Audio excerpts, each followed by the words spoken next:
The Cam Baker Show. And I am your host, Kev Baker.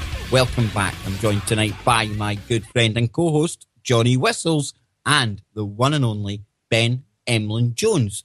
And you can find Ben's work over at HPAN for November, WO blogspot.co.uk. And you can find his YouTube over at Ben JR Reporter, is it?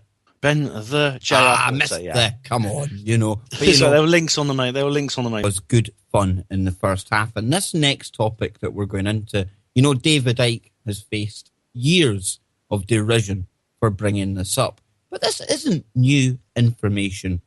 And the topic of reptilians dates back across the ages.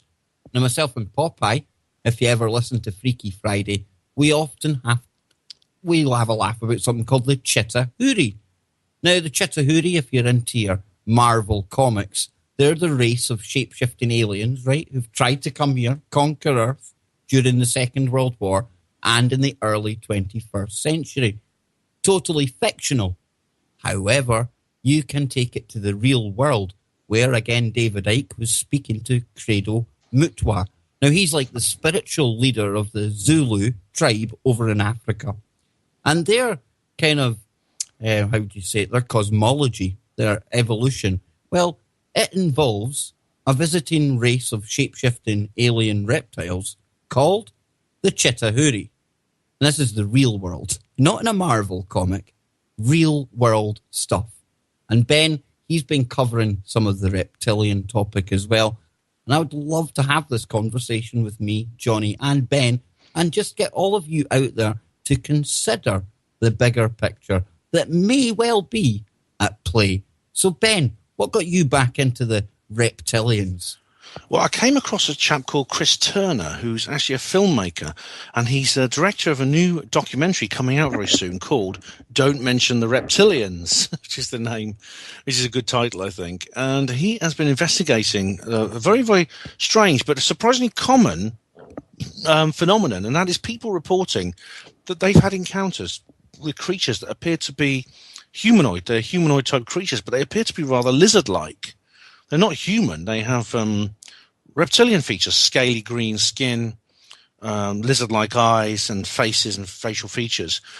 And of course, as you said, this is not a new idea, and David Icke wasn't the first. David Icke wasn't the first to come out with it. He was the first to publicize it, but others have spoken about reptilian humanoids. You know, I'm not going to be I'm not standing here being David Icke's champion, but I have to feel sorry for the guy sometimes because he's a researcher.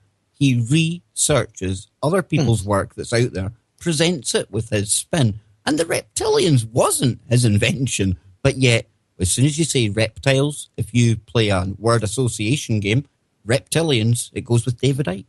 Exactly. That's it. He's the one who seems to have taken the rap for it. But I mean, there are others, such as Brian Desborough and other researchers who've spoken about reptilians. And of course, they go back into ancient mythology. There are very, very old stories, such as Credo Mutwa, the African historian of the Zulu nation, who has actually categorized this within his own culture. And this can be found all over Africa, and indeed in many other parts of the world which have had no communication with Africa at all. There are images of these reptilian humanoids which are very, very old, including a statue in a college in Oxford, which I've seen myself, and which no one really knows where it came from. It's 500 years old, this statue. But it actually appears to show one of these humanoid reptilian creatures with in a sinister way, a man sitting in its belly, which is very, very sinister. Well, can we throw in maybe one from the Bible? Wasn't there a talking snake in the Garden of Eden? Well, actually, yes, of course, Satan, the talking, yeah, that is an intelligent reptilian at any rate. Yeah, but there were now one of the features of these creatures is that this is the scariest part. They appeared according to some reports, they appear to be able to disguise themselves as humans. In other words, there are people who have had encounters with what they think are just other people, and they have changed shape. They have actually appeared in a different form. They've literally shape-shifted from their normal human form into the form of this reptilian humanoid being. And this has happened. In one case, there was a woman who was married to a man who was one of these creatures. And she wrote a book about it. It's really, really quite sinister. I met her and this lady and spoke to her. And I was actually surprised. She was completely mentally normal. She talked normally. She didn't come across as crazy. But she spoke about this remarkable experience she'd had.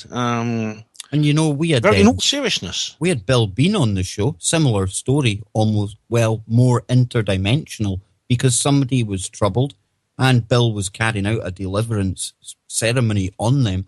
And when he did cast out the entity, Ben, he said he could swear he seen the most massive black snake leaving this man's body before it was whisked away. And this snake thing. We can even go to the ancient cultures. Let's take up South America. Look at the side of the Aztec and the Mayan pyramids, where on the equinox, what does it cast the shadow of? A big serpent. Yep. And I mean, there are images in the Mayan, if you go to the Mayan and Inca, the various reliefs and stone sculptures they did, which show these very same creatures. And you see them in various other places around the world. In China, I believe there are some as well. And all these cultures have their legends of these various creatures. And of course, one of the things that comes up is that the humanoid, again, the shape-shifting between human and reptilian form is another common feature. These are actually people who can appear kind of in a human form, but then their real form is reptilian. And there's an idea that there is a bloodline. There is almost like there are kind of separate species almost living parallel to our own, and which tends to be people in positions of power. For example, kings, queens, emperors, presidents, prime ministers. Well, and what's worrying is, of course, that believe it or not, the modern leaders of our world have a family tree which actually does connect to these ancient bloodlines. And of the ancient world. interestingly enough, that same bloodline that you're talking about, where I think 40 of the 40-odd presidents are all related to each other, guess who else ties in?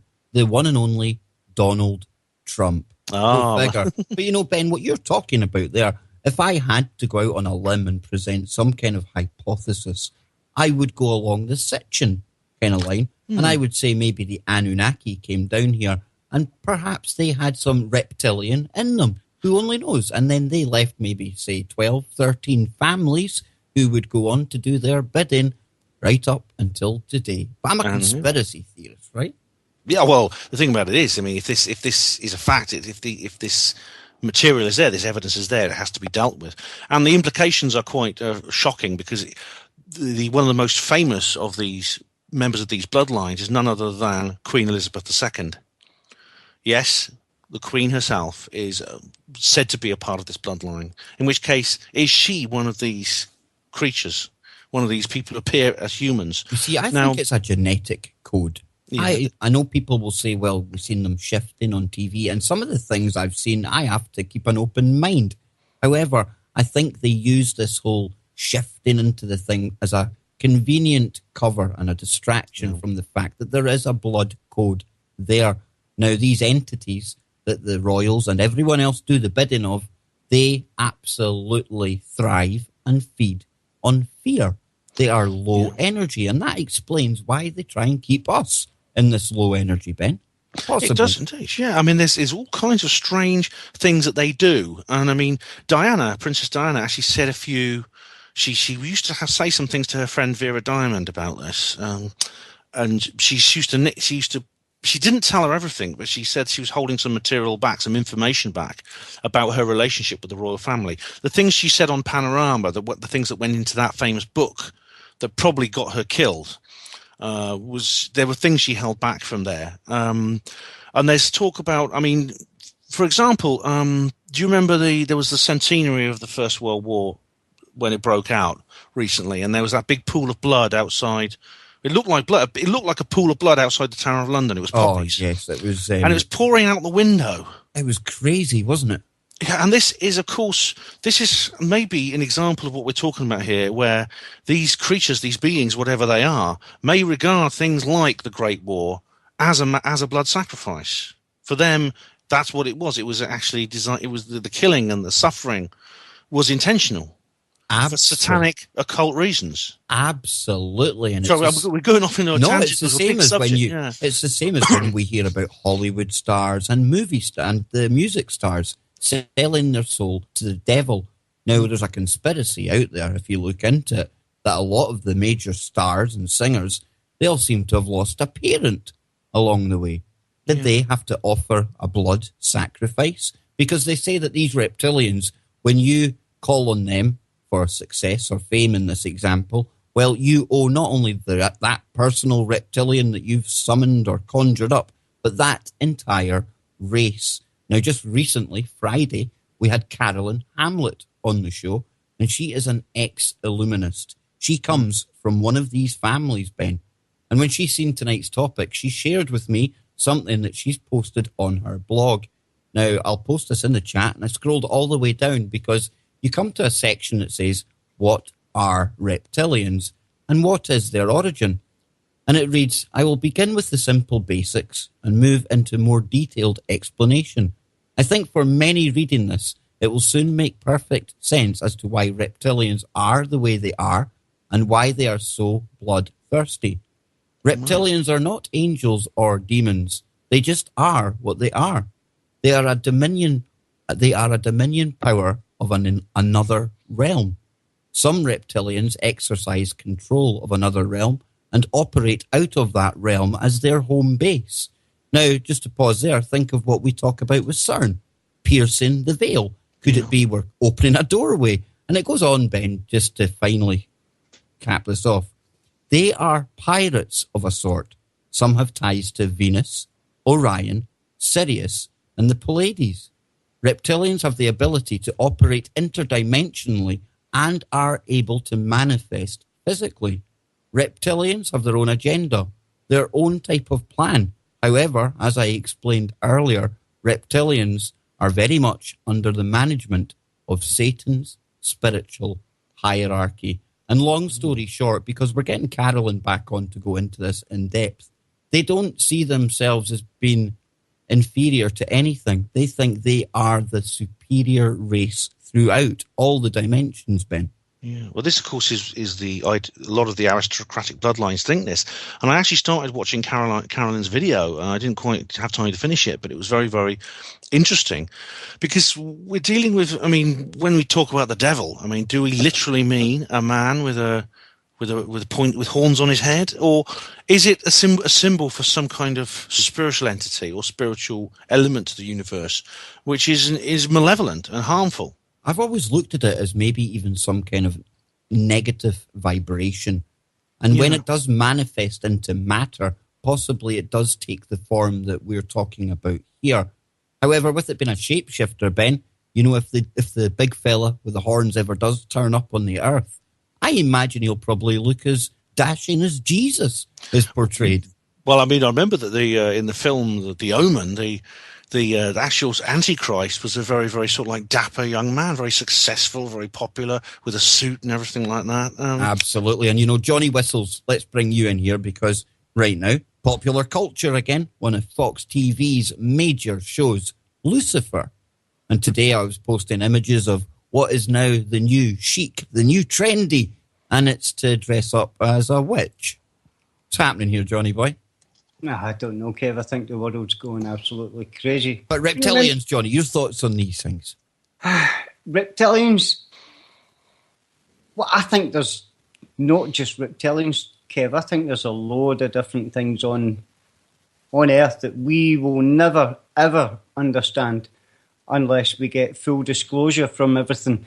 These things are actually going on, Kev. Whether people believe it or not, they're actually going on behind their backs and shape-shifting. I've watched videos of people with their eyes actually, when it's slowed down, it turns into like a lizard eye or a cat's eye or something like that. That's not by mistake. Do you know what I mean? These things are actually out there, Kevin. I've got a lot of time for people looking into these things because I love watching their videos. Absolutely. And, you know, if they are interdimensional, Ben, I mean, Joe Joseph says I should be a sci-fi writer, but they could literally be on us. They could be harnessed to us. What I mean is they could be all around us in a different dimension that we are not aware of. yet they're basically vampiring us. Well, this is an interesting thing because, again, we go into different cultures who have different ideas about this. And one of the most interesting is the idea of the jinn. Now, this is a concept that comes out of the Middle East. The idea that there is a parallel world of what's known as smokeless fire, which has its own intelligent entities that are part of that fire element. And they will come. They have the ability to influence this world. You can call on them, and the jinn, of course, is where you get the word genie from the musical or from the pantomime Aladdin. And this was originally one of the Arabian Nights stories. And if you could talk to anyone from that part of the world or with family roots in that part of the world, and they will tell you about the jinn. The jinn are mentioned in the Quran, and I think in the Muslim faith says an awful lot about the jinn. And Ben, we could go even to the Hebrew, and we could go to Judaism, because they've got something called Dybbuk. And whether it's Dybbuk or the jinn or the Ooga Boogas, as I call them, and the reptilians, it could well be they are all one and the same, different cultures, different names, shapeshifters. Well, these entities can, in some cases, I've heard of in Jewish folklore, there's the idea of the golem, which is like an artificial creature which is animated by a spirit from another world.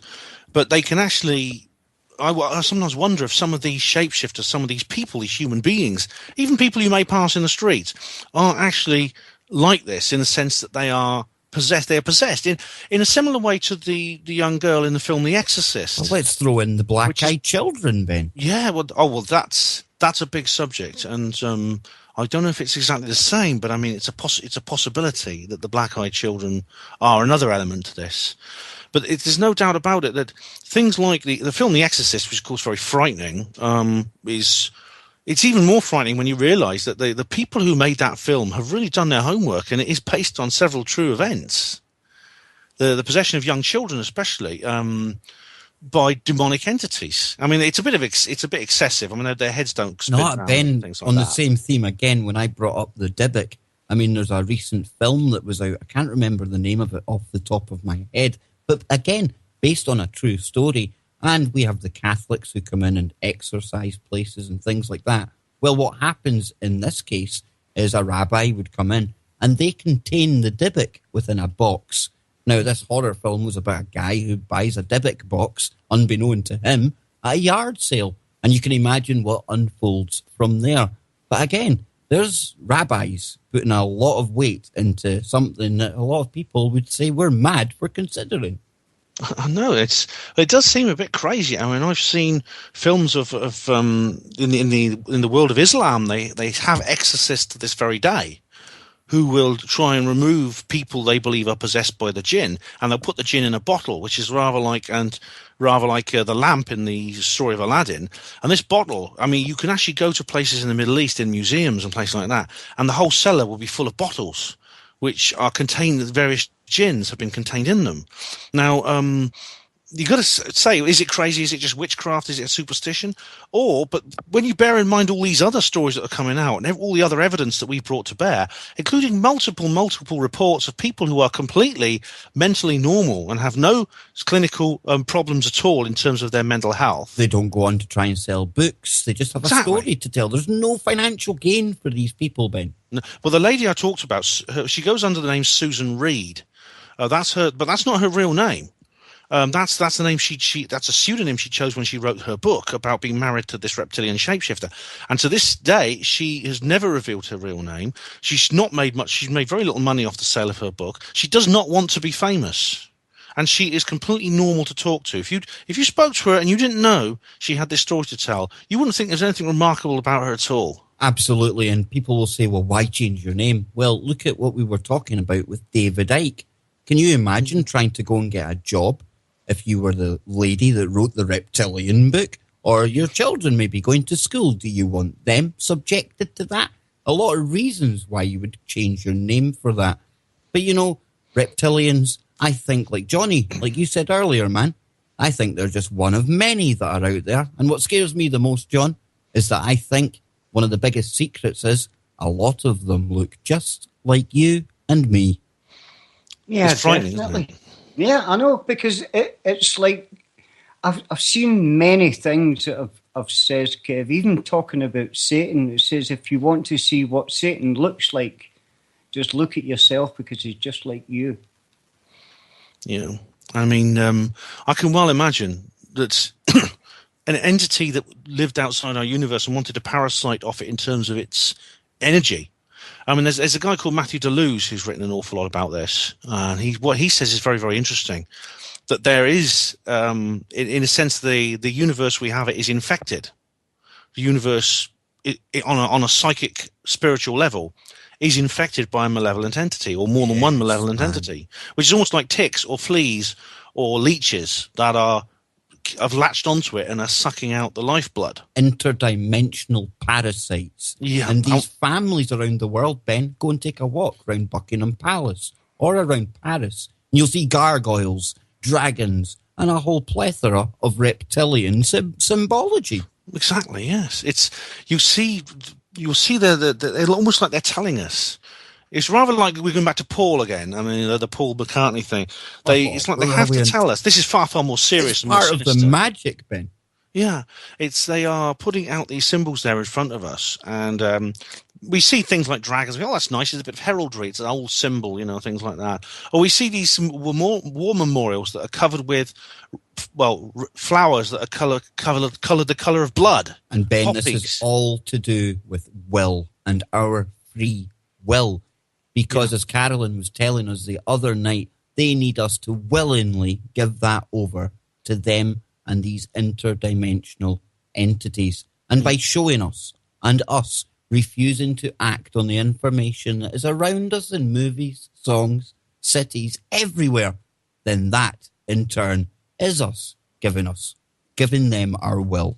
Yeah, it is. And then through the media, and this is why the Paul thing is so important, because the Paul thing, it's not that whether Paul is real or not, it's the fact that if he's not real, then this is the power that the authorities have over our minds. And these authorities, if they are really controlled by some kind of parasitic interdimensional bloodsucker, either literally or figuratively, then that means that we, humans, are in big trouble. Absolutely. And, think of what your profession, the medical kind of world, Ben, what you used to be in. Think of that. What is it called? Is it the Serapov with the two snakes wrapping around it? The caduceus. Yeah, that's it. Sorry. And, some people say that signifies DNA. For me, it looks like two snakes wrapped around a spine. And that, of course, is your energy center goes up and down there. It's crazy. It's the Kundalini, yeah. It's really quite remarkable because, again, we have encoded information. I mean, of course, this symbol actually goes back at least 2,000 years, the caduceus symbol. And it was only in the 20th century that the DNA was discovered, which, of course, is exactly that shape, the double helix. But it's almost like somebody or something knows information that the rest of us don't have or haven't discovered yet, or may have just recently discovered. Ben, this is what cracks me up. We always hear about how we're the most technologically advanced we've ever been. And I think that is so far from the truth. Yeah. If anything, we're repeating where we've been before. But then we can throw in something like Atlantis. And possibly we're getting ready for the reset. Well, I mean, I don't know, because we're not as technologically advanced as we have been before. But what's interesting is, as we've spoken out before, some technology is held back for political and economic reasons. And again, this is a very psychopathic thing to do, and this brings in the subject of the psychopaths, which of course is far too big to talk about in the short time we got left. I think we should do that in our next show, Ben. Yeah, but that the fact is that the suffering and the pain and the death that has been caused by the machinations of the authorities is the kind of thing a parasite would do. Parasites are not symbiotic like some animals are. The very nature of the parasite is it's not concerned about the well-being of its host. It takes from the host and doesn't give. Whereas a symbiotic creature will actually both give and take. It's kind of like a partnership. You see, this is where I was going to go, Ben, because think of the big whales and sharks that swim along, and there's a whole ecosystem, biology that live around them. And, they require these little fish because they help to clean them from time to time. But half the time they're totally unaware that they're ever there. Exactly, but they both serve each other. The fish get the little bits of food that come off the whale or the shark, so the whale's quite happy for these fish to swim around them, because the fish will then clean their skin and things like that, and of course that's a relationship where both sides benefit.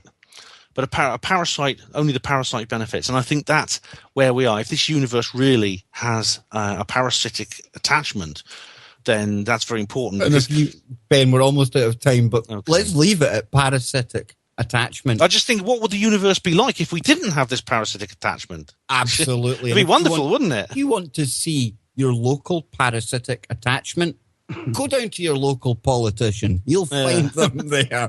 But guys, this has been amazing. And you know, the chat room, they're demanding more time. Joe Joseph was trying to hijack us for his show, but we have taken up far too much of this man's time tonight. And I need to thank you, Ben. Give the listeners one quick last shout out where they can find your amazing blog. Oh, it's www.panwo.blogspot.com, and that's my main site. This is the Kev Baker Show. And I am your host, Kev Baker. Welcome back. I'm joined tonight by my good friend and co-host, Johnny Whistles, and the one and only Ben Emlyn Jones. And you can find Ben's work over at HPAN for November, WO blogspot.co.uk.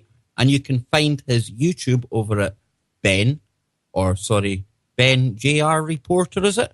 Ben the JR. I missed the. Come on, you know. But, So there were links on the main. It was good fun in the first half. And this next topic that we're going into, you know, David Icke has faced years of derision for bringing this up. But this isn't new information. And the topic of reptilians dates back across the ages. Now, myself and Popeye, if you ever listen to Freaky Friday, we'll have a laugh about something called the Chittahoorie. Now, the Chittahoorie, if you're into your Marvel comics, they're the race of shape-shifting aliens, right, who've tried to come here, conquer Earth during the Second World War and in the early 21st century. Totally fictional. However, you can take it to the real world, where, again, David Icke was speaking to Credo Mutwa. Now, he's like the spiritual leader of the Zulu tribe over in Africa. And their kind of, how would you say it, their cosmology, their evolution, well, it involves a visiting race of shape-shifting alien reptiles called the Chittahoorie. And this is the real world, not in a Marvel comic, real world stuff. And Ben, he's been covering some of the reptilian topic as well. And I would love to have this conversation with me, Johnny, and Ben, and just get all of you out there, guys, sometimes, because he's a researcher. He researches other people's work that's out there, presents it with his spin. And the reptilians wasn't his invention, but yet, as soon as you say reptiles, if you play a word association game, reptilians, it goes with David Icke. Exactly. That's it. He's the one who seems to have taken the rap for it. But I mean, there are others, such as Brian Desborough and other researchers who've spoken about reptilians. And of course, they go back into ancient mythology. There are very, very old stories, such as Credo Mutwa, the African historian of the Zulu nation, who has actually categorized this within his own culture. And this can be found all over Africa, and indeed in many other parts of the world which have had no communication with Africa at all. There are images of these reptilian humanoids which are very, very old, including a statue in a college in Oxford, which I've seen myself, and which no one really knows where it came from. It's 500 years old, this statue. But it actually appears to show one of these humanoid reptilian creatures with in a sinister way, a man sitting in its belly, which is very, very sinister. Well, can we throw in maybe one from the Bible? Wasn't there a talking snake in the Garden of Eden? Well, actually, yes, of course, Satan, the talking, yeah, that is an intelligent reptilian at any rate. Yeah, but there were now one of the features of these creatures is that this is the scariest part. They appear according to some reports, they appear to be able to disguise themselves as humans.